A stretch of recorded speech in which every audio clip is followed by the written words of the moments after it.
Good morning. Hey, how's it look up here? Didn't this look beautiful?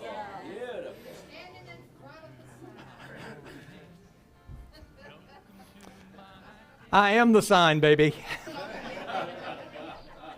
I don't know what that means. No. It just sounded like the thing to say. Well, come on in and grab yourself a seat. Welcome to the Center for Spiritual Living. Really happy that you're here, and I'm going to share a few announcements as we start. The readings for today. Greek philosophers such as Socrates tell us, do not do to others what angers you if done to you by others. And the early Vedic tradition of India says, this is the sum of duty. Do not unto others that which could cause you pain if done to you. And Confucius said, never impose on others what you would not choose for yourself. Buddhism, hurt not others in ways you yourself would find hurtful. Jesus, do to others what you want them to do to you. Islam, none of you truly believes until he wishes for the brother what he wishes for himself. The Wicca tradition says, ye harm none, do as you will. St. John writes, let us love together, because love is from God. Everyone who loves is born of God and knows God. Dr. King said, hatred and bitterness can never cure disease of fear. Only love can do that. Hatred paralyzes life. Love releases it. Hatred confuses life. Love harmonizes it. Hatred darkens life. Love illuminates it. And finally, Tim McGraw sings in his song, don't take for granted the love that life gives you. When you get where you're going, don't forget, turn back around and help the next one in line. Always stay humble and kind. Always stay humble and kind. We do assign topics, basically. And so we have a monthly theme, and then we have a weekly suggested theme. And so my topic is racism to gracism. And the one we're using is love for all races. And I'd mentioned earlier, the last time I spoke on this topic was in 1991, I think. And my job ended in a week or maybe two after that. So I naturally felt a wee bit uneasy about this topic. But I'm grateful that we do have the themes, because the themes I know with me, they give me the opportunity to speak on things that I probably would not be speaking on. And so I'm thankful for that. I was at an event a few years ago, and a lady approached me and asked me to sign up to become a bone marrow donor. And I said, yes, I'll be happy to do that. And so I signed up and then went home and thought, I wonder what that means. And then as I learned more about it, I wondered if someone might call me and what would I do?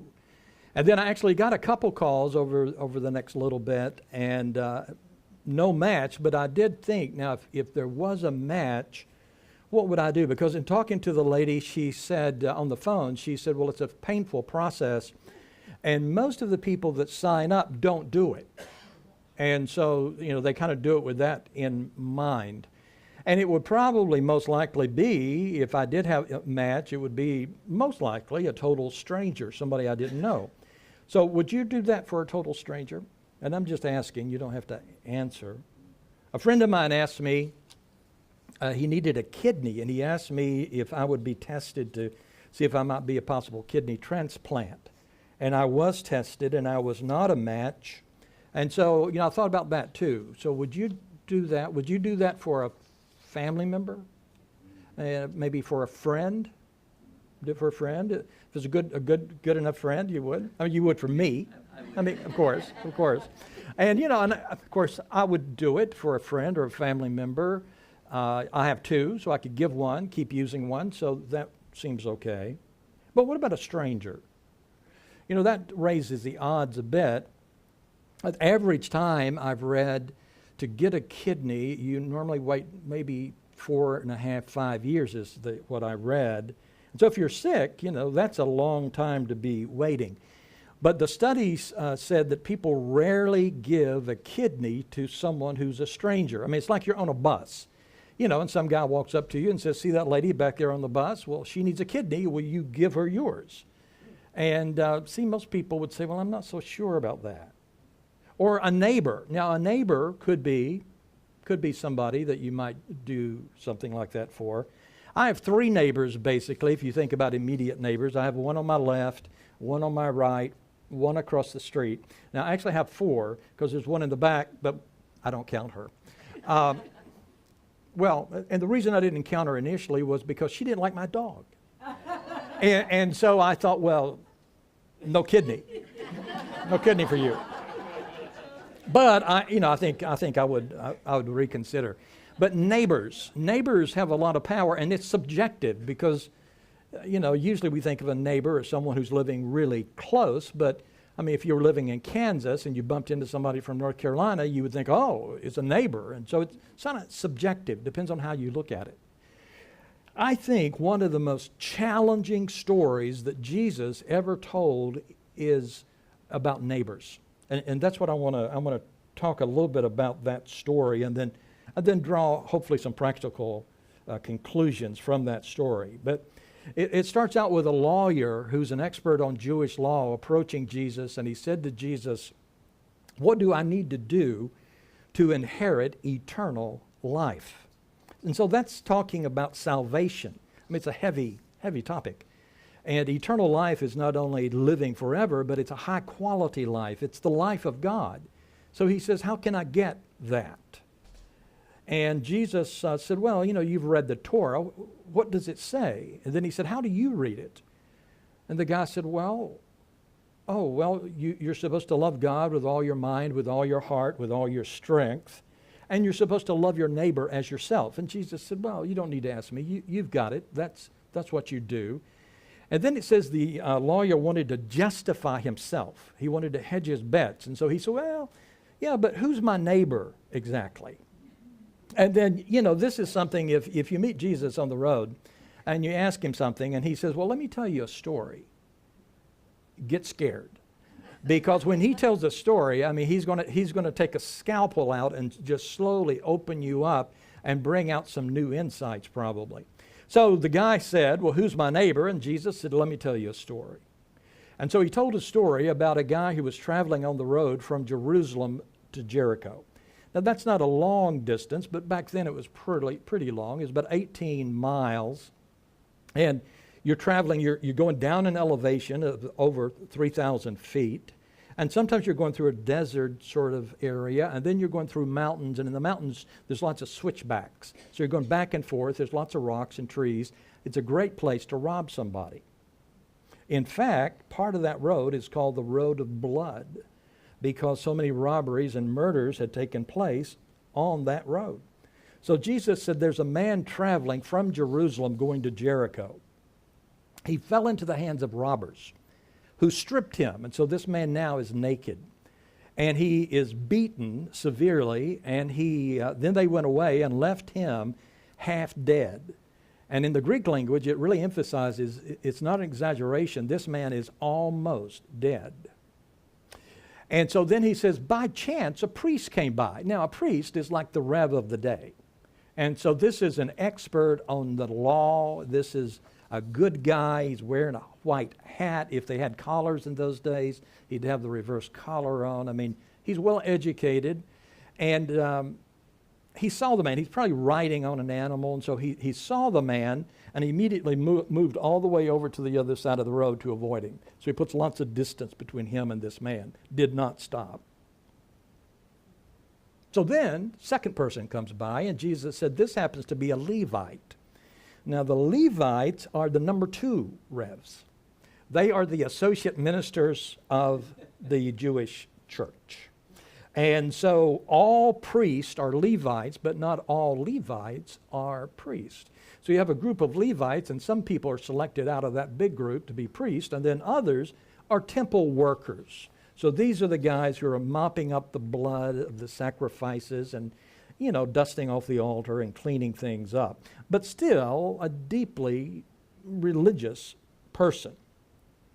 Says he comes along and he sees the guy on the side of the road. He's probably not on an animal. He's walking because he doesn't have quite as much money. And so he moves over to the side of the road, keeps going, does not stop.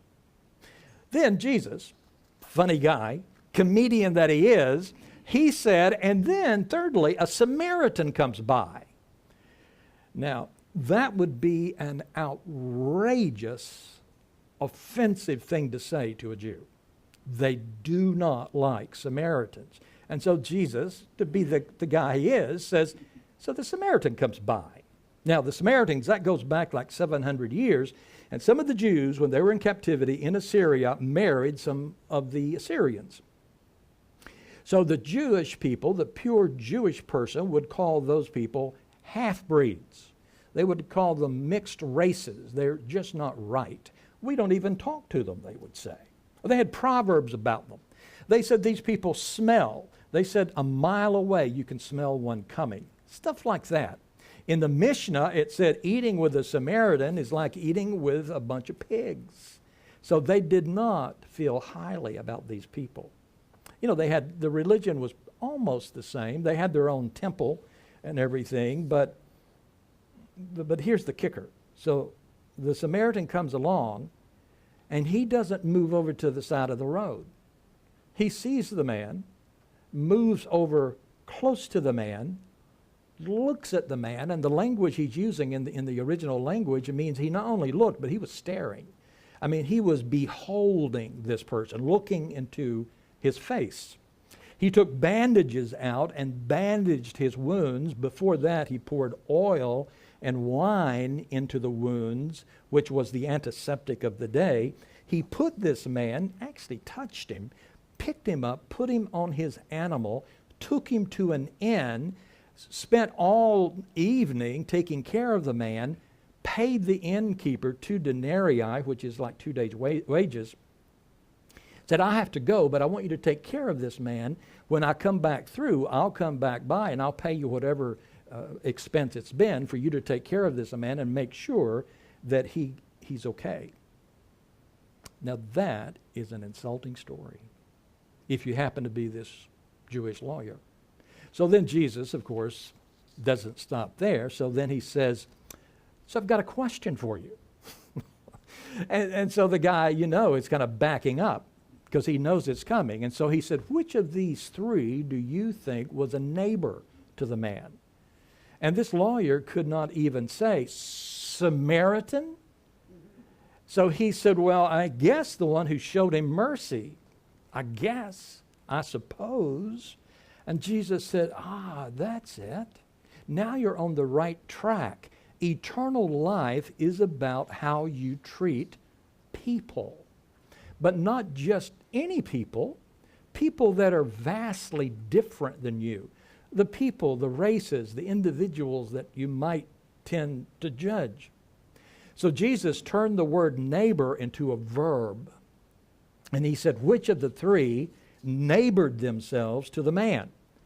The priest and the Levite moved away from the man. They put distance between them, and this Samaritan drew close. And see, that's exactly what Jesus did. I mean, Jesus, everything we know about him, he was doing stuff like that. He met a blind man. Nobody wants to hang out with a blind guy back then. And Jesus gets down on his hands and knees and messes around in the dirt, spits in the dirt and makes some mud, and then rubs the man's face, and then takes the mud and gently puts it in his eyes. He's always touching people, always getting close to people. A bleeding woman, and he touched her. Lepers are coming around the corner, and they're saying, unclean, unclean. That's what they're supposed to do so you can get out of the way. And Jesus' disciples get out of the way. And he just hangs out and then approaches them and embraces them. Just the way he is. You know, he meets a Samaritan woman at the well, and he says, would you like to have a drink?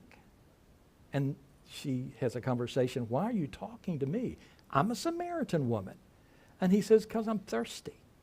So he was just that kind of guy, tax collector. You don't want to hang out with a tax collector. And he went home with him for dinner.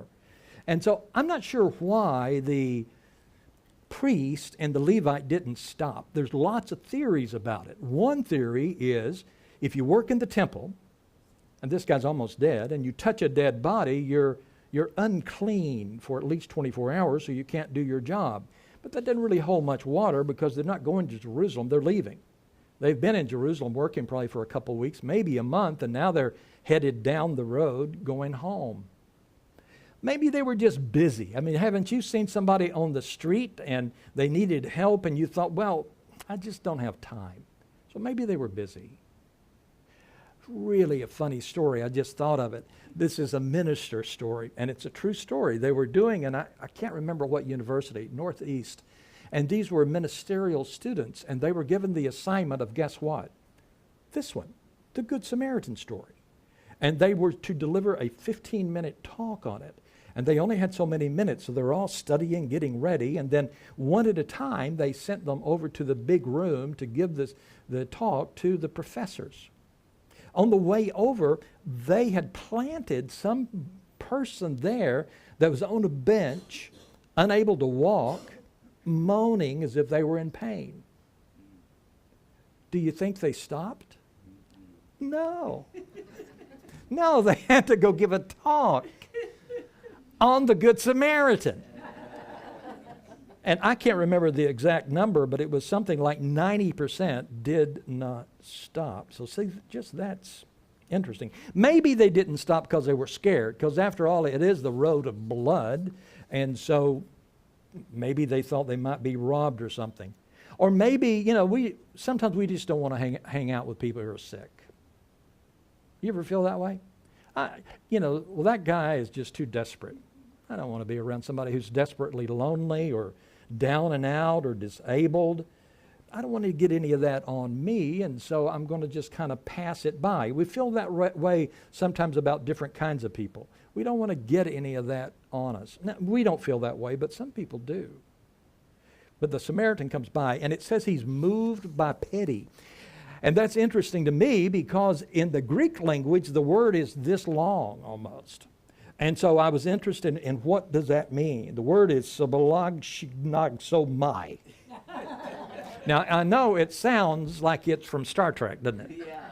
Yeah. Who's the guy? Klingon? Yeah. Sounds like a Klingon word to me. It's a really sweet word. It means guts. Karen? Entrails.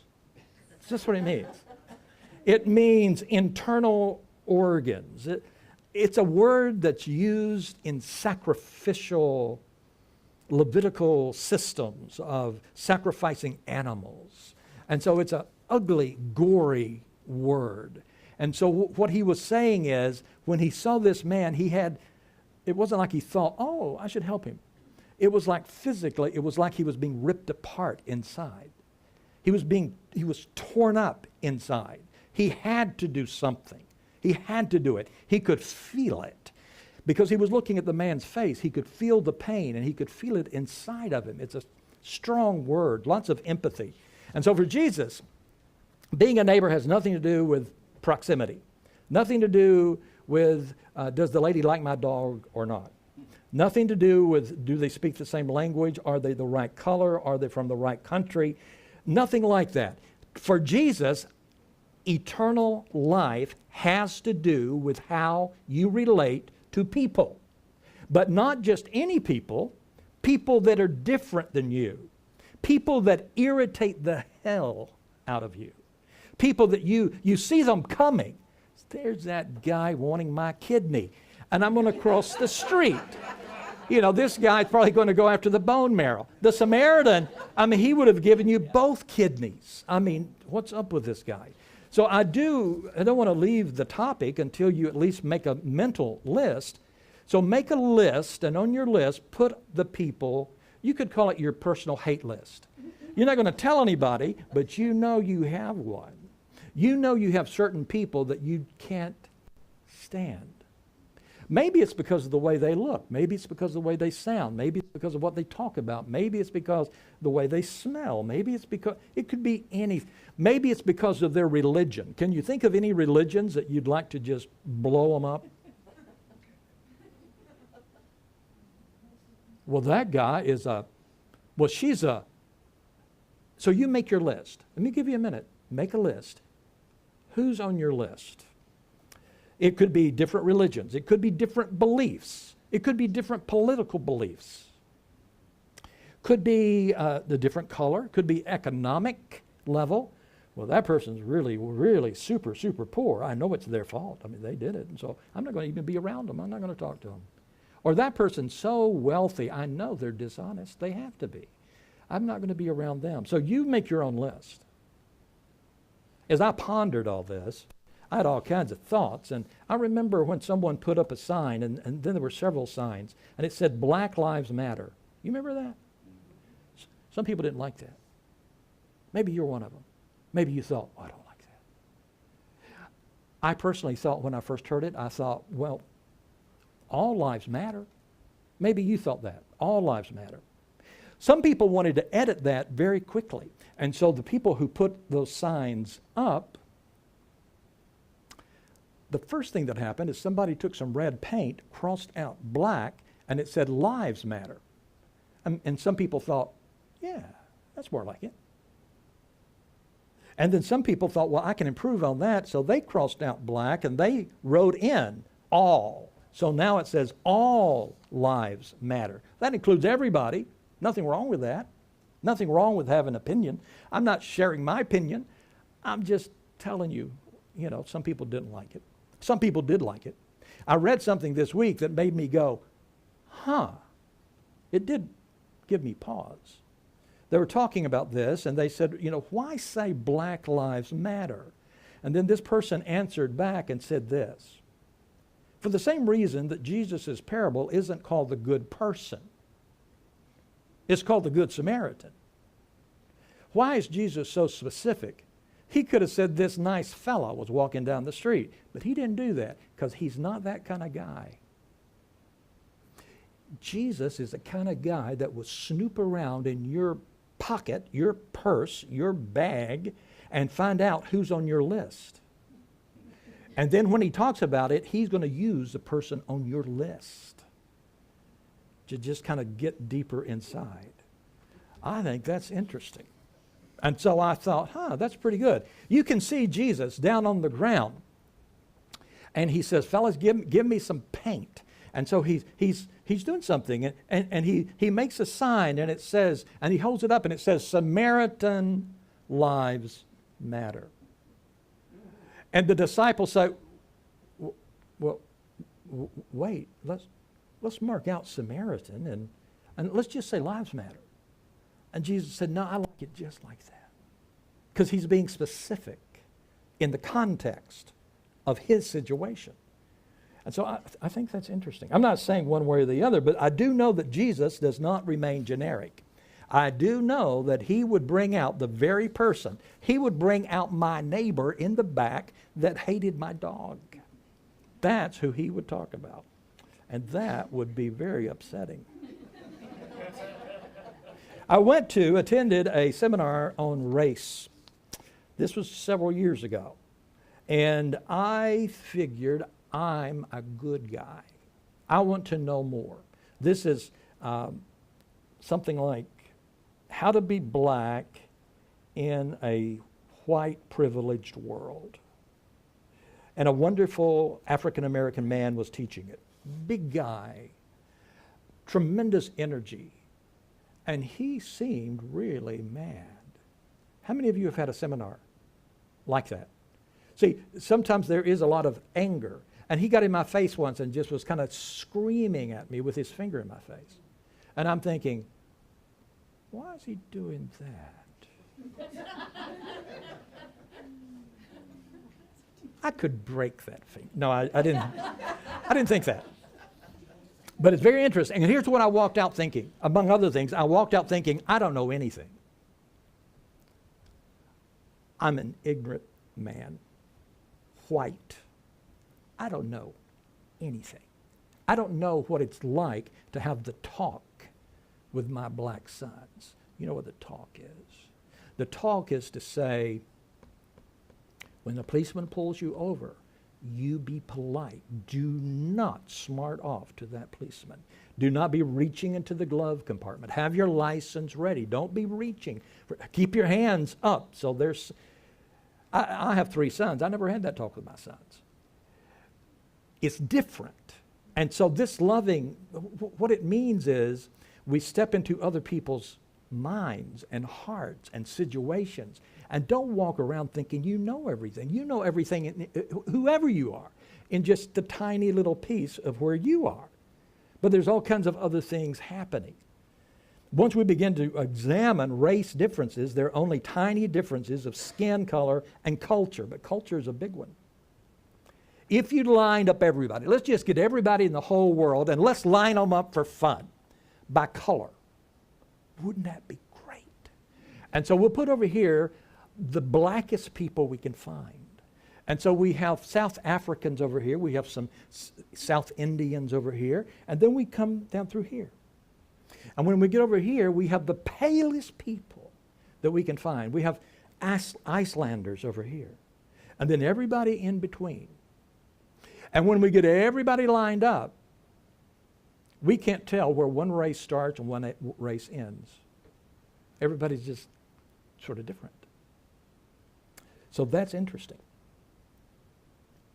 You would find that you could not determine where it starts or where it ends.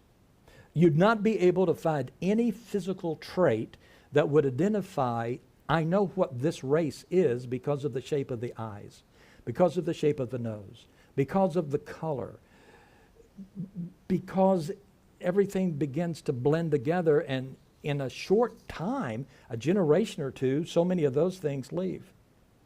I'll tell you another thing. None of it has any relationship to character. That's important. And none of it has any relationship to ability. That's important too. Science now tells us that there's no meaningful genetic marker for race. That it's mostly just superficial differences that dissolve in a generation or two. Some cases 3 or 4. So that's interesting. I love what Dr. Martin Luther King said. He said, I have a dream that my 4 little children will one day live in a nation where they will not be judged by the color of their skin, but by the content of their character. So racism, and so we're going to change everything. We're going to push against it. But it's like the tar baby. You get stuck. So I think there's better ways to do it than push against. Push against doesn't work all that well. It gives so much energy to something that we don't like, we don't want. So I want to give you 2 or 3 practical ideas that I think are better than pushing against it. This week I read this. Our society needs to wake up from the dream that whiteness is a thing, or that black children are not our children. Anti-racism isn't about bringing people of color up the ladder of race until they're indistinguishable from white people. It's about giving up on whiteness as a source of privilege and recognize that we're all in this together. You may not know this guy, but his name is Dorotheos. He lived in the 4th century. Did you know people were smart then? He lived back then, and he gave this example. He said, suppose there's a big circle. In the middle of the circle is God, and there's people all around at different locations in the circle, all facing God. Now, these people want to be closer to God, more intimate with God, so they begin to move toward God, but you can't move toward God without moving closer to one another. That's a good idea. Or if you're not thinking about God, you're just thinking about other people, and you're thinking, I'd like to be closer to people. Then as you move closer to people, you're moving closer to God. That is a great idea. And that is based on the idea of love. So it means we really have no choice about it. I'll tell you what the Samaritan said. The Samaritan said, I saw his face.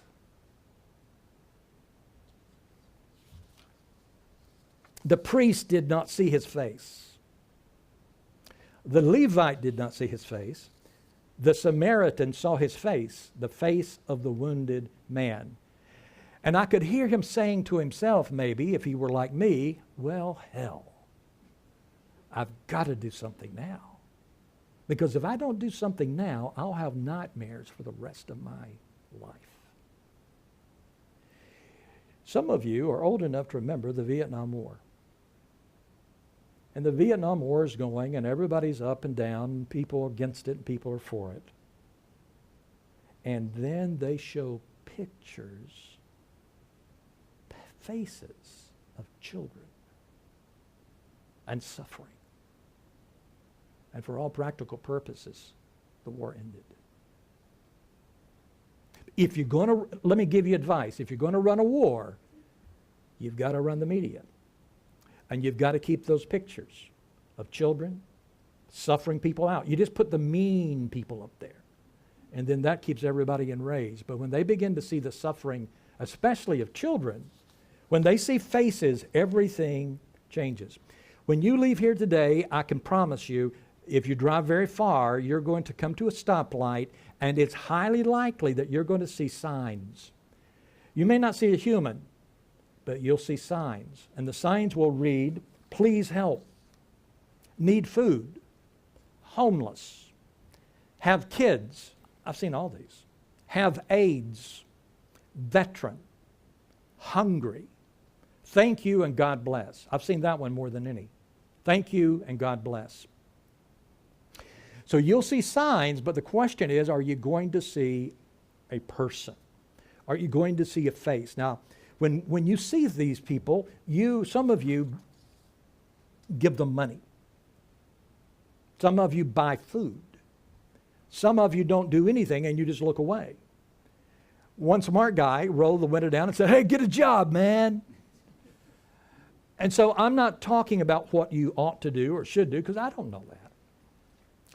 But I tell you what I make myself do. I make myself look at them. Brings me to tears almost, because I don't want to look at them.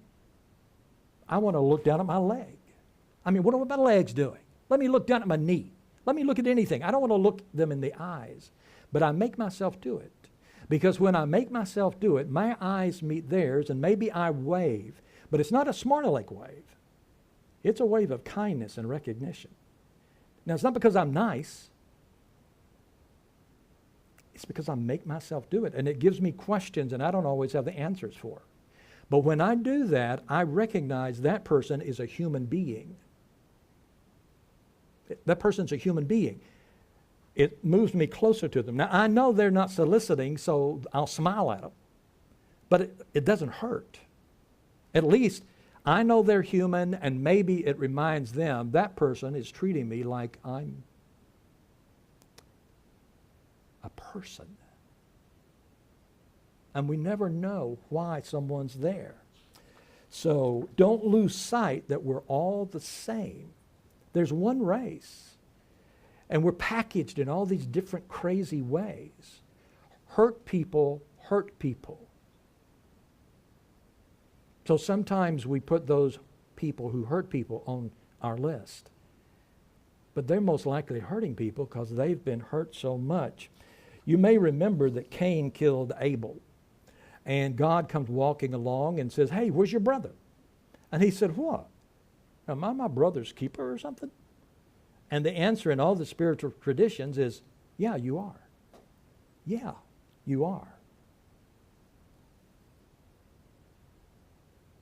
We all start at different places. The lawyer started in a very self-centered way. He said, how can I get some eternal life? When Jesus finished with him, he was thinking about somebody else. So we all start in different places. When I was working on this talk for hours, I can talk for 12 hours about this. And I'm working, and I have the music playing, and music is playing, and Paul Simon comes on, and he says, I'm a rock, I am an island. And that's a lie. Paul Simon is not a rock, and Paul Simon is not an island, and neither are you. We're all connected. We're all absolutely connected, but we've got to stay awake or we'll slumber. And so we want to do anything we can to remind us of that. Rainer Maria Wilke said, for one human being to love another human being is the most difficult task that has been given to us, especially if that person is different than we are. And then he says, everything that happens in your life, every problem, everything you bump into, every blessing, everything that happens in your life is preparing you to love. Thomas Jefferson wrote, all men are created equal, and he claimed it was a self-evident truth. Most cultures do not believe that and do not practice that. It is crazy to believe that human equality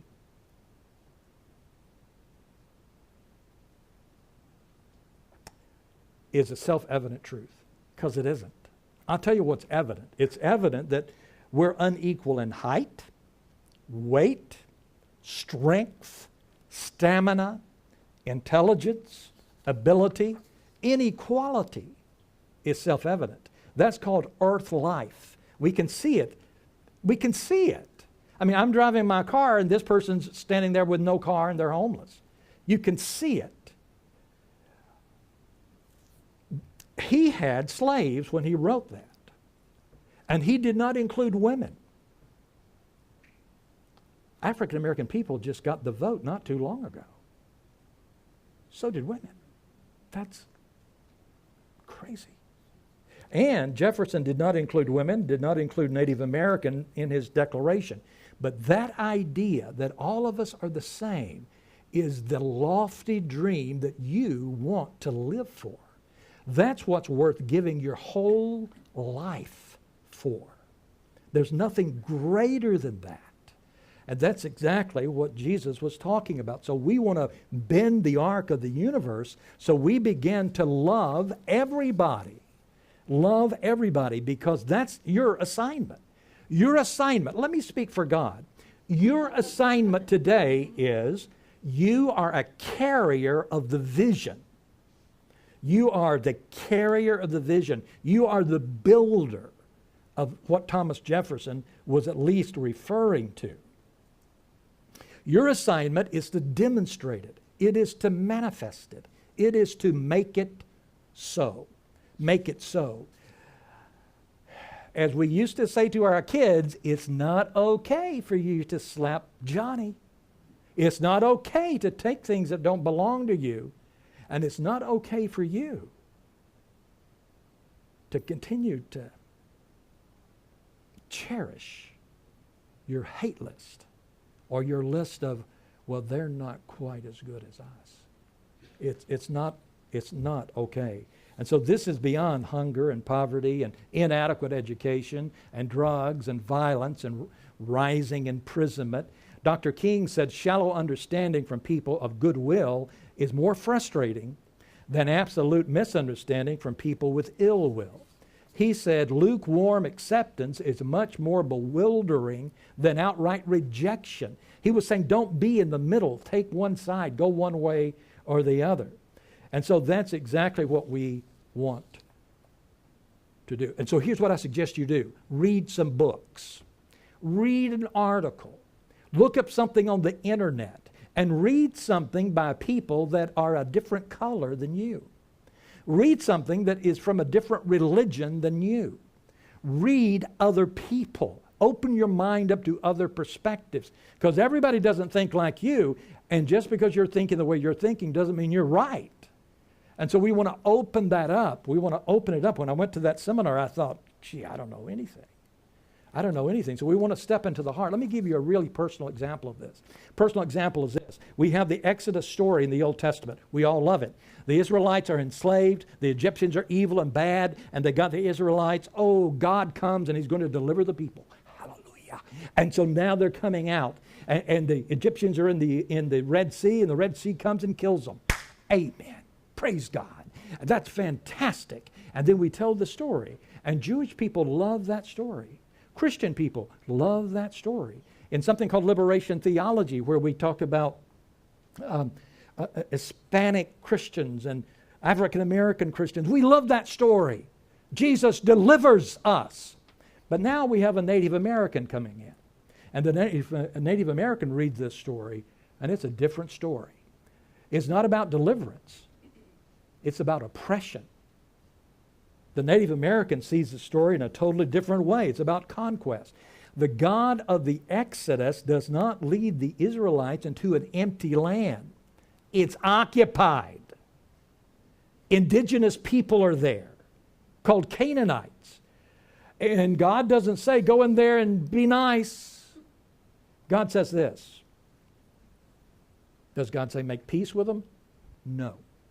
It says when God brings you into the land, take possession of it. Utterly destroy every man, every woman, every child, even the animals. You shall make no covenant with them when they come to you and ask. Show absolutely no mercy.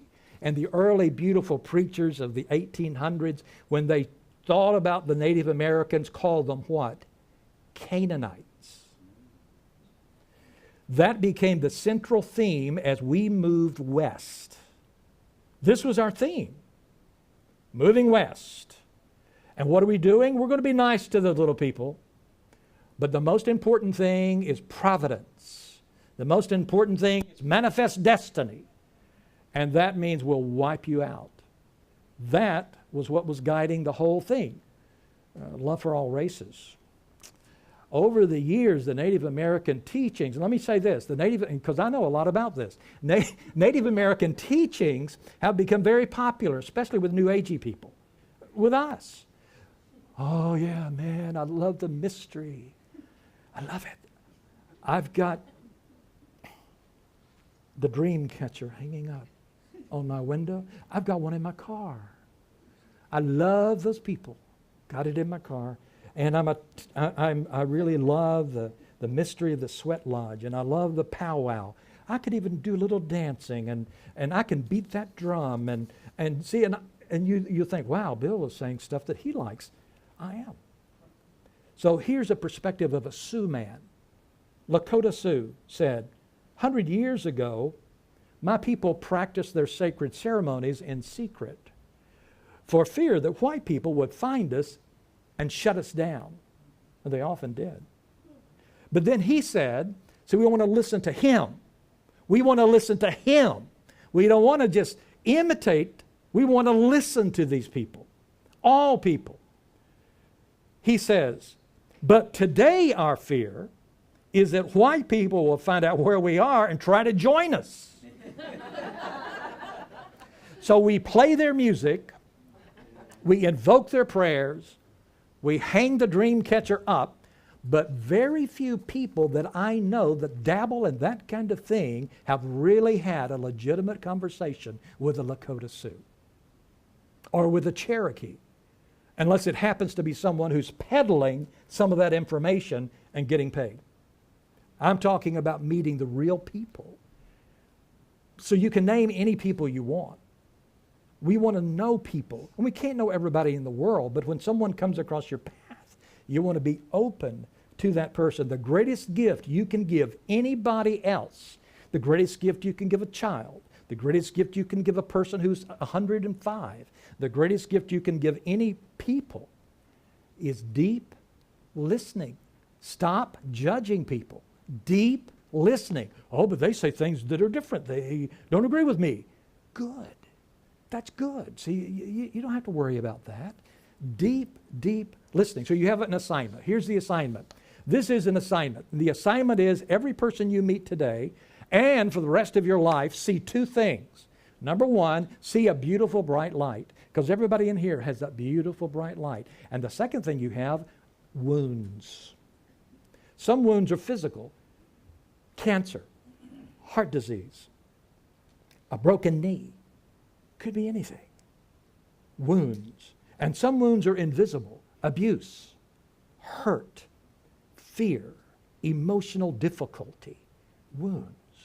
And so every person you meet, you see the light and you see the wound. And if they begin to irritate you, then you laugh to yourself and you think that's their wound, probably rubbing against my wound. But what I'm going to do is focus on the light. No greater thing has ever been told to you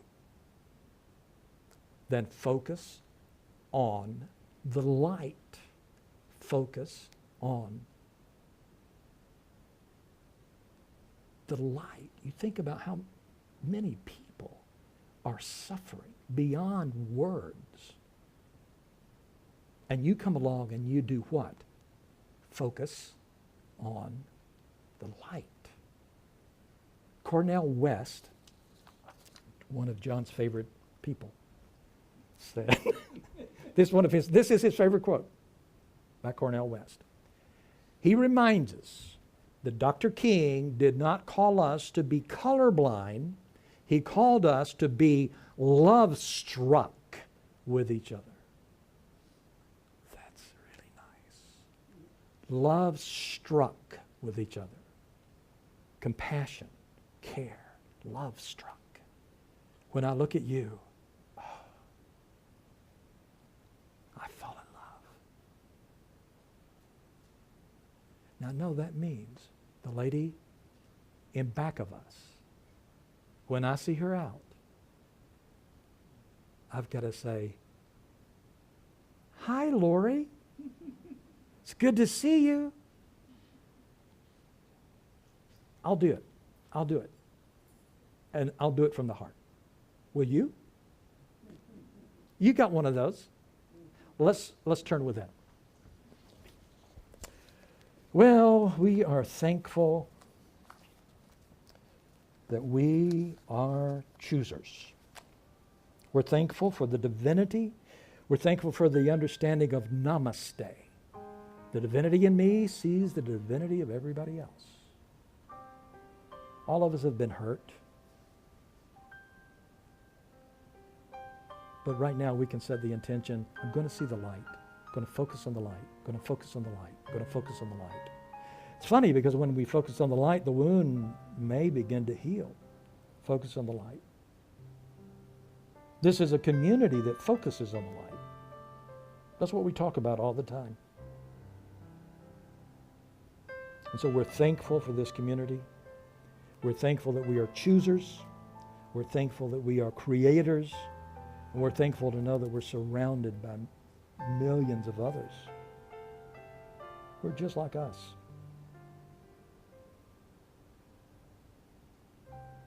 And when we hear about war, when we hear about someone hurting someone building a bomb, someone crashing into somebody,